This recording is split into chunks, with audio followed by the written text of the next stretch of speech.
Hello welcome and welcome back to Divya Chandra YouTube vlogs. ಹೇಗಿದ್ದೀರಾ ಎಲ್ಲ? I hope ಚೆನ್ನಾಗಿದ್ದೀರಾ ಅಂತ. ನಾನು ಕೂಡ ತುಂಬಾ ಚೆನ್ನಾಗಿದ್ದೀನಿ.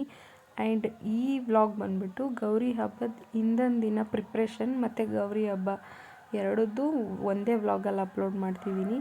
ಆ್ಯಂಡ್ ಇಲ್ಲಿ ನಾನು ನೈಟು ಬಾಗಿನ ಕಟ್ಟಿಡಲಿಕ್ಕೆ ಅಂತ ಸ್ಟಾರ್ಟ್ ಮಾಡಿದ್ದೀನಿ. ಹಾಗೆ ದೇವ್ರ ಮನೆ ಎಲ್ಲ ಕಂಪ್ಲೀಟಾಗಿ ಕ್ಲೀನ್ ಮಾಡಿ ದೇವ್ರ ಫೋಟೋಸ್ಗೆಲ್ಲ ಕುಂಕುಮ ಎಲ್ಲ ಇಟ್ಟು ರೆಡಿ ಮಾಡಿದ್ದೀನಿ. ಕಂಪ್ಲೀಟಾಗಿ ದೇವ್ರ ಮನೆ ಕೆಲಸ ಎಲ್ಲ ಮುಗ್ದಿತ್ತು. ಬೆಳಗ್ಗೆ ಎದ್ದು ದೀಪ ಹಚ್ಚಿ ದೇವಸ್ಥಾನಕ್ಕೆ ಹೋಗೋದಷ್ಟೇ. ಆ ಥರ ಕಂಪ್ಲೀಟಾಗಿ ಎಲ್ಲನೂ ರೆಡಿ ಮಾಡಿದ್ದೆ. ಆ್ಯಂಡ್ ಇಲ್ಲಿ ನಾವು ಗೌರಿ ಹಬ್ಬದ ಹಿಂದಿನ ದಿನ ಬಳೆ ಮಲ್ಲಾರದ ಪೂಜೆ ಅಂತ ಮಾಡ್ತೀವಿ ನಮ್ಮ ಕಡೆ. ಅದನ್ನು ಮಾಡಲಿಕ್ಕೆ ಅಂತ ಹೇಳಿ ಇಷ್ಟು ಸಿಂಪಲ್ಲಾಗಿ ರೆಡಿ ಮಾಡಿದ್ದೀನಿ ದೇವ್ರನ್ನ. ಇಲ್ಲಿ ಬಳೆಗಳೆಲ್ಲ ಒಂದು ತಟ್ಟೆಯಲ್ಲಿ ತುಂಬಿಟ್ಟಿದ್ದೀನಿ. ಹಾಗೆ ಅರ್ಶಿನದ ಪುಡಿಲಿ ಗೌರಮ್ಮನ ಮಾಡಿ ಇಟ್ಟಿದ್ದೀವಿ. ಅಲ್ಲಿ ಕಾಣಿಸ್ತಿಲ್ಲ, ಅಲ್ಲಿ ಕಾಲು ಟಚ್ ಆಗಿಬಿಡುತ್ತೆ ಬಾಗಿನದ ಹತ್ರ ಅಂತ ನಾನು ಫೋಕಸ್ ಮಾಡೋಕ್ಕಾಗಲಿಲ್ಲ.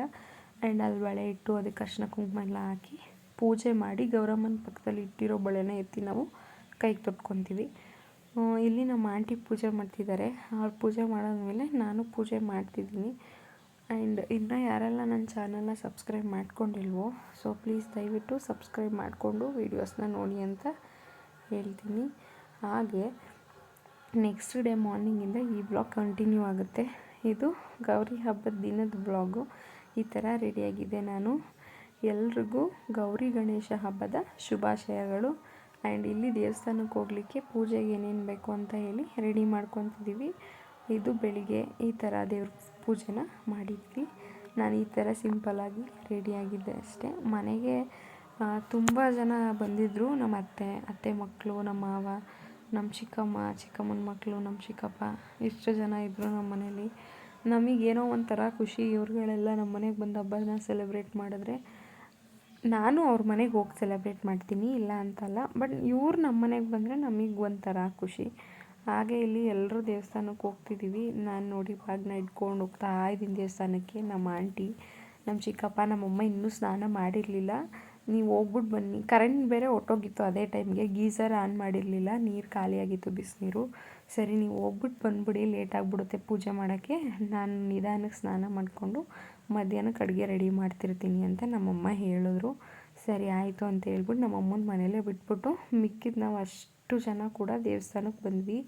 ಆ್ಯಂಡ್ ದೇವಸ್ಥಾನ ಮಾತ್ರ ತುಂಬ ಚೆನ್ನಾಗಿ ಡೆಕೋರೇಟ್ ಮಾಡಿದರು. ನನ್ನ ತಂಗಿ ಸ್ವಲ್ಪ ನೀಟಾಗಿ ಫೋಕಸ್ ಮಾಡಿ ವೀಡಿಯೋಸ್ನ ತೆಗೆದಿಲ್ಲ ಅವಳು. ಆ್ಯಂಡ್ ಇಲ್ಲಿ ದೇವ್ರನ್ನ ಇಲ್ಲಿ ಕೂರಿಸಿದ್ದಾರೆ, ಗೌರಮ್ಮನ. ಹಾಗೆ ನನ್ನ ತಮ್ಮ ಎಲ್ಲರೂ ಬಂದಿದ್ದರು. ಜನ ಜಾಸ್ತಿ ಇದ್ದಿದ್ದರಿಂದ ಅವರು ಆಚೆ ನಿಂತಿದ್ರು ಪಾಪನ ಇಟ್ಕೊಂಡು. ಕಷ್ಟ ಆಗ್ಬಿಟ್ಟು ಅವಳು ಕೂಡ ಆಡಬೇಕು ಯಾವಾಗಲೂ ಅಲ್ವಾ, ಅದಕ್ಕೆ ಆಚೆ ಇಟ್ಕೊಂಡು ನಿಂತಿದ್ರು. ಆ್ಯಂಡ್ ಇಲ್ಲಿ ದೇವ್ರಿಗೆ ಪೂಜೆ ಮಾಡಿ ದೇವರೇ ಕಾಣಿಸ್ತಿರೋ ಥರ ದೇವ್ರನ್ನೇ ಮುಚ್ಚಿಬಿಟ್ಟಿದ್ರು. ನಾವು ಎಷ್ಟಾಗುತ್ತೋ ಅಷ್ಟು ನಮ್ಮ ಕೈಲಿ ಅದನ್ನೆಲ್ಲ ಸೈಡ್ಗೆ ತೆಗೆದು ಹೂವೆಲ್ಲ ತೆಗೆದಾಕಿ ಮಾಡಿದ್ವಿ. ಅಷ್ಟೇ ತೆಗಿಯೋಕ್ಕಾಗಿದೆ, ಅದಕ್ಕೆ ಮೇಲೆ ತೆಗಿಯೋಕ್ಕಾಗಲಿಲ್ಲ. ದೇವರು ಅಲ್ಗಾಡ್ಬಿಡುತ್ತೆ ಅಂತ ಏನು ಜಾಸ್ತಿ ನಾನು ತೆಗ್ದಾಕಕ್ಕೆ ಹೋಗಲಿಲ್ಲ. ಆ್ಯಂಡ್ ಇಲ್ಲಿ ನಾನು ಪೂಜೆನ ಸ್ಟಾರ್ಟ್ ಮಾಡ್ತಿದ್ದೀನಿ.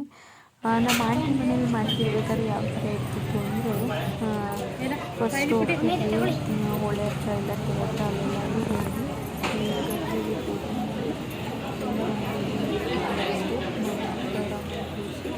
ಪುರೋಹಿತರನ್ನ ಕರೆದು ಪೂರ್ತಿ ಸ್ವರ್ಣಗೌರಿ ವ್ರತನ ಕೇಳಿ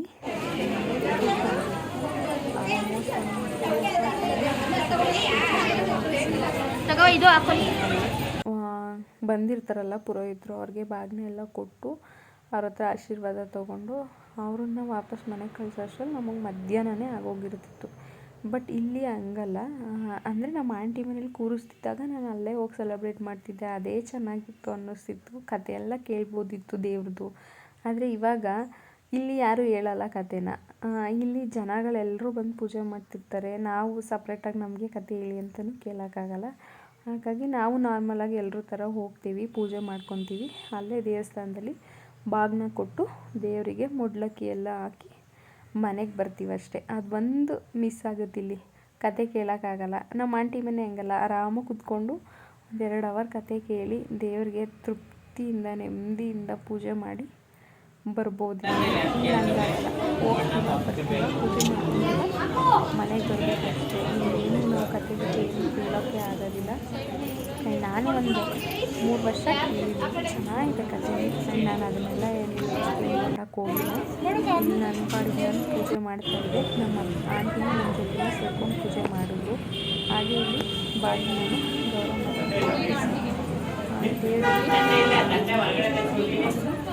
ಕೊಡ್ತೀವಿ. ನಮ್ಮ ಕಡೆ ಇದೇ ಥರ ಮಾಡೋದು ನಾವು. ಅಲ್ಲಿ ನಮ್ಮ ಮನೆ ಮಾಡಿದ್ರು ಇದೇ ಥರ, ದೇವಸ್ಥಾನದಲ್ಲಿ ಮಾಡಿದ್ರು ಇದೇ ಥರ. ಮೊಡ್ಲಕ್ಕಿನ ಅಲ್ಲೇ ದೇವ್ರ ಪಕ್ಕದಲ್ಲಿ ಇಟ್ಟಿರ್ತೀನಿ. ತೊಗೊಂಡೋಗಿದ ತಕ್ಷಣವೇ ಇಟ್ಬಿಡ್ತೀನಿ. ಆಮೇಲಿಂದ ಪೂಜೆ ಎಲ್ಲ ಮುಗಿಸಿ ಬಾಗಿನ ಎಲ್ಲ ಕೊಟ್ಟು ಪುರೋಹಿತರು ಕೊಟ್ಟ ಮೇಲಿಂದ ನಾವು ಮೊಡ್ಲಕ್ಕಿನ ಹಾಕ್ಬಿಟ್ಟು ದೇವ್ರಿಗೆ ಬರೋ ಅಂಥದ್ದು. ಆ್ಯಂಡ್ ಇಲ್ಲಿ ನಾವು ಕಂಕಣ ಕಟ್ಟಿಸ್ಕೊತಿದ್ದೀವಿ ಕೈಗೆ. ಚೆನ್ನಾಗಿತ್ತು ಈ ಸಲ ಅಂತೂ ಹಬ್ಬ. ಪರವಾಗಿಲ್ಲ. ಲಾಸ್ಟ್ ಟೈಮ್ ಇನ್ನೂ ತುಂಬ ಚೆನ್ನಾಗಿ ಸೆಲೆಬ್ರೇಟ್ ಮಾಡಿದ್ವಿ. ಸಮ್ ರೀಸನ್ಸ್ ಈ ಸಲ ಅಷ್ಟೊಂದು ಯಾರಿಗೂ ಮನಸ್ಸಿರಲಿಲ್ಲ ಹಬ್ಬನ ಸೆಲೆಬ್ರೇಟ್ ಮಾಡೋಕ್ಕೆ. ಆದ್ರೂ ಸೆಲೆಬ್ರೇಟ್ ಮಾಡಿದ್ವಿ. ಇಲ್ಲಿ ಅರ್ಶಿನ ಕುಂಕುಮ ಕೊಟ್ಬಿಡೋಣ ಎಲ್ರಿಗೂ, ಮನೆ ಹತ್ರ ಇರೋರು ಕೊಟ್ಟರೆ ಆಯಿತು, ಫಸ್ಟ್ ಇಲ್ಲಿರೋರು ಕೊಟ್ಬಿಡೋಣ ಅಂತ ಒಂದಷ್ಟು ಜನ ಇದ್ದರು. ಅಲ್ಲಿ ಒಂದಷ್ಟು ಜನಕ್ಕೆ ಅರ್ಶಿನ ಕುಂಕುಮ ಎಲ್ಲ ಕೊಟ್ಟು, ಇದು ಈಚೆ ದೇವಸ್ಥಾನದ ಆಚೆ ಈ ಥರ ರೆಡಿ ಮಾಡಿದರು, ಡೆಕೋರ್ ಮಾಡಿದರು. ತುಂಬಾ ಚೆನ್ನಾಗಿ ಬಂದಿತ್ತು. ಮುಗಿಸ್ಬಿಟ್ಟು ನಾವು ಮನೆಗೆ ಬಂದ್ವಿ ಪೂಜೆ ಎಲ್ಲನೂ. ಇಲ್ಲಿ ಸ್ವಲ್ಪ ರೀಲ್ಸ್ ಮಾಡ್ತಾಯಿದ್ದೀವಿ. ಆ್ಯಂಡ್ ನಮ್ಮ ಅಮ್ಮನ ನಿಂತ್ಕೊಂಡು ನೋಡ್ಕೊಂಡು ಏನು ಮಾಡ್ತಾವ್ರೆ ಇವರು ಅಂತ ನೋಡ್ತಾಯಿದ್ರು 3 ಜನನು.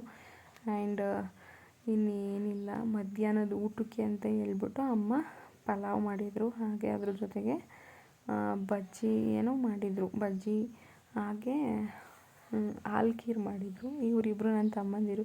ವಿಡಿಯೋ ತೆಗಿಬೇಡ ಅಂತ ಅವನು ಮುಚ್ಕೊಂಡಿದ್ದಾನೆ ಮುಖನ. ಆ್ಯಂಡ್ ಇಷ್ಟು ಸಿಂಪಲ್ಲಾಗಿ ನಾವು ಗೌರಿ ಹಬ್ಬನ ಸೆಲೆಬ್ರೇಟ್ ಮಾಡಿದ್ವಿ. ನೀವೆಲ್ಲ ಯಾವ ಥರ ಸೆಲೆಬ್ರೇಟ್ ಮಾಡಿದ್ರಿ ಅಂತ ಹೇಳಿ ನೋಡೋಣ.